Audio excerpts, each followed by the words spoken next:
Society is broken, y'all.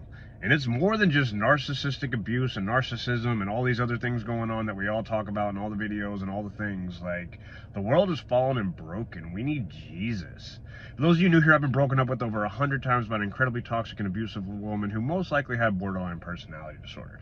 But the diagnosis is irrelevant. But sin is sin, and that's separation from God. You can put any label on it.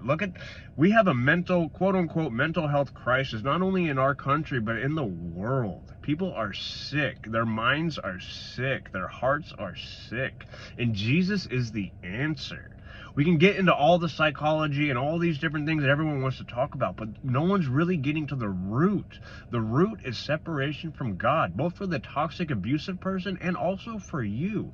One, the toxic abusive person wouldn't be doing those things. Put any label you want on it, but if they were truly walking with Jesus, as a lot of them claim, oh, they're Christian, they're this or that, but people claim that title all day long, but don't walk it out. You need to be living upon the teachings of Jesus Christ of Nazareth and the Bible and what God says and what his word says.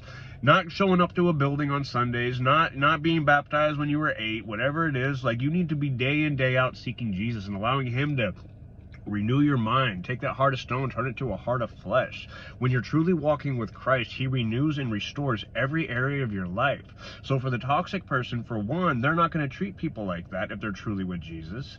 And then you also aren't going to be with the toxic person if you're truly with Jesus. And I'm speaking to myself because I stayed with this woman for 5 years and went through all types of things. And reactive abuse, all those, but like, I was in sin and I did things in the relationship that I hate. I'm disgusted by some things that I did and said. Not a lot, but I mean, it was in the context of reactive abuse, but I did it. But I wouldn't have been able to even do those things had I truly been walking right with Jesus. So I'm not pointing a finger or throwing a stone at anybody. I'm talking to myself first. And I had to come to that realization that I was living in sin and separated from God.